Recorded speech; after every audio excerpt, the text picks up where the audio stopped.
La salle de conférence du sommet de l'Union africaine à Addis Abeba était comble ce jour-là. Les regards convergeaient vers Ibrahim Traoré, dont la silhouette imposante se découpait sous les projecteurs.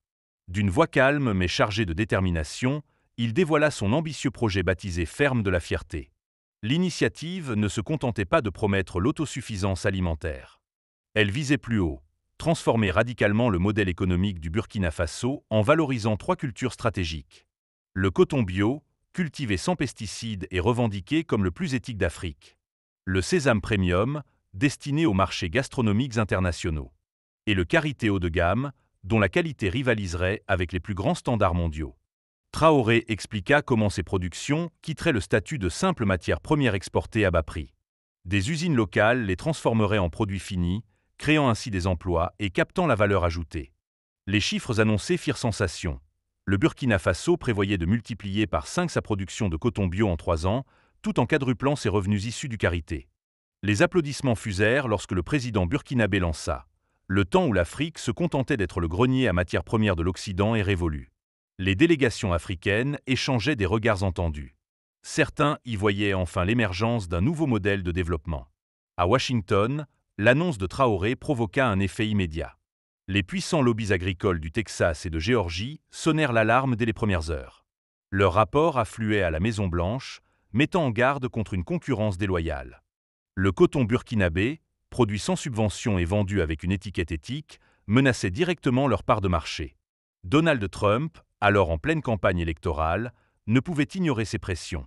Dans un message posté sur sa plateforme de réseaux sociaux, il utilisa des termes ambivalents. Tout en reconnaissant le bon travail du président burkinabé, il glissa une mise en garde subtile sur la nécessité de protéger les fermiers américains. En coulisses, l'administration américaine passait à l'action. Le département de l'agriculture reçut l'ordre d'examiner toutes les normes sanitaires applicables aux importations de produits agricoles africains. Parallèlement, des rumeurs commencèrent à circuler sur de possibles restrictions commerciales visant spécifiquement le coton burkinabé. Pendant ce temps, à Ouagadougou, l'équipe de Traoré analysait froidement ces réactions.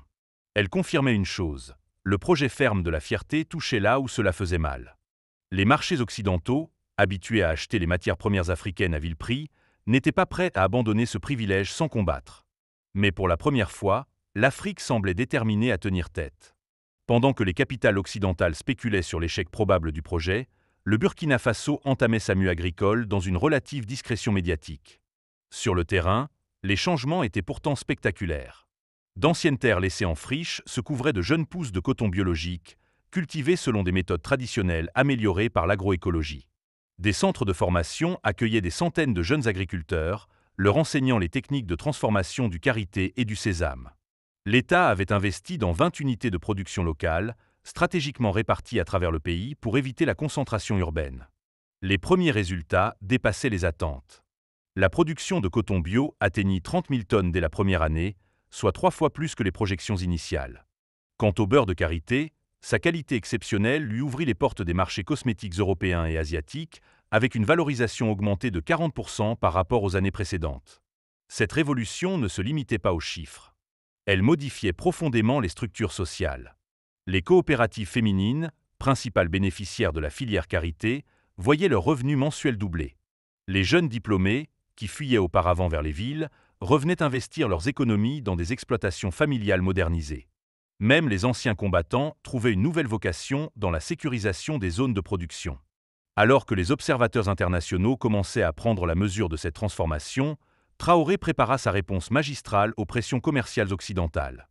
Plutôt qu'une confrontation directe, il opta pour une stratégie de contournement ingénieuse. Son gouvernement signa un partenariat historique avec Patagonia, la célèbre marque américaine de vêtements éco-responsables. L'accord garantissait l'achat de 50% de la production cotonnière burkinabé à un prix supérieur de 25% aux cours mondiaux. Plus audacieux encore, il incluait un transfert de technologie pour fabriquer sur place les vêtements finis, créant ainsi 1500 emplois industriels supplémentaires. Quelques semaines plus tard, ce fut au tour de Woolfoods d'annoncer son intention de remplacer progressivement son coton conventionnel par la version burkinabé dans tous ses produits textiles. L'armée américaine elle-même, soucieuse de son image, envisagea d'incorporer le sésame local dans ses rations militaires. Ces contrats avaient une portée symbolique considérable. Ils démontraient que les produits africains pouvaient non seulement concurrencer les productions occidentales, mais aussi s'imposer sur leur propre terrain en misant sur la qualité et l'éthique. La réaction de Washington ne se fit pas attendre, mais elle prit une tournure inattendue qui allait redéfinir les rapports économiques entre les deux pays. Face aux pressions commerciales croissantes, Ibrahim Traoré dévoila une stratégie aussi audacieuse qu'inédite. Le ministère burkinabé de l'Agriculture établit un programme de coopération directe avec les fermiers afro-américains, victimes historiques de discrimination dans l'accès aux crédits agricoles aux États-Unis. Ce partenariat reposait sur 3 piliers fondamentaux. Premièrement, un échange de savoir-faire permit à 50 experts agronomes burkinabés de former leurs homologues américains aux techniques de culture biologique. En retour, des ingénieurs agricoles afro-américains apportèrent leur expertise en mécanisation à petite échelle. Deuxièmement, une plateforme de commercialisation commune fut créée, contournant les intermédiaires traditionnels. Troisièmement, un fonds d'investissement mutuel vit le jour, financé à parts égales par des capitaux burkinabés et afro-américains. L'impact médiatique de cette alliance dépassa toutes les attentes. Le New York Times titra « La récolte de la rédemption », soulignant comment des descendants d'esclaves retrouvaient leurs racines agricoles africaines. Les réseaux sociaux s'embrasèrent lorsque des images de fermiers du Mississippi et du Burkina Faso labourant côte à côte firent le tour du monde. Le bilan, après 18 mois d'application du programme « Ferme de la fierté », révélait des résultats tangibles. Le Burkina Faso avait augmenté ses revenus agricoles de 70%, tandis que les fermiers afro-américains participants voyaient leurs marges bénéficiaires croître de 40% en moyenne. Sur le plan géopolitique, l'administration américaine fut contrainte de revoir sa position. Le département d'État créa une task force spéciale pour repenser les relations commerciales avec l'Afrique de l'Ouest. 4 grandes universités américaines lancèrent des programmes de recherche conjoints avec leurs homologues burkinabés sur l'agriculture durable. Les perdants se trouvaient du côté des grands groupes agroalimentaires traditionnels, qui virent leur part de marché diminuer de 15% sur les segments concernés. Quant aux consommateurs, ils bénéficiaient enfin de produits de qualité traçable, à des prix stables. 5 ans après le lancement des « Fermes de la fierté », une cérémonie symbolique se déroula simultanément à Atlanta et à Ouagadougou. Des conteneurs remplis de coton équitable burkinabé partirent vers les États-Unis, tandis que des équipements agricoles high-tech firent le chemin inverse.